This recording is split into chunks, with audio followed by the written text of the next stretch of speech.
India TV9 news Maharashtra.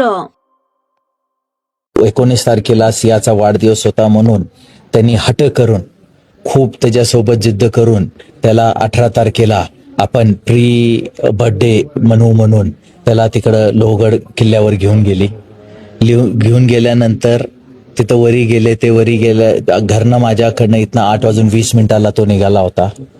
11:15 वाजता आम्हाला कळालं, सियाच्या मम्मीचा फोन आला की तो केतन लोहगड किल्ल्यावरनं खाली दरीत कोसळला. आम्ही इथनं ताबडतोब तिथं पोचलो. तिथं गेल्यावर ग्रामस्थान पोलिसांनी सगळे इन्व्हेस्टिगेशन, त्याला त्याची बॉडी होडकून ठेवली होती, आणून आम्हाला दाखवली तर तो गेला होता. त्यानंतर ते बघून अपघात, आम्हाला सुद्धा वाटलं नाही की ते अपघात आहे या घात आहे. आम्हाला पण अपघातच समजत होतो आम्ही.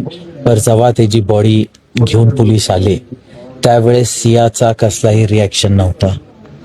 जसं एखाद्या मुलीचा अगर खरा नवरा वारतो तर त्याला काही दुःख होतो, त्या दुःखासारखं त्याचं काही नव्हतं.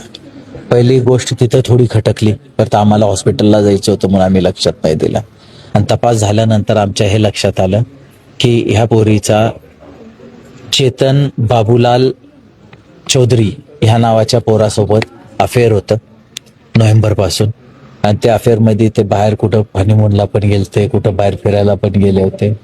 आणि तो पोरगा बाजू त्यांच्यासोबत 20-30 फुट मागं पुढं चालत होता लोहगड किल्ल्यावरती. आणि वरी जाऊन त्यांच्या दोघांच्या संगनमताने त्यांनी केतनला तिथनं मारून वरनं फेकून दिला.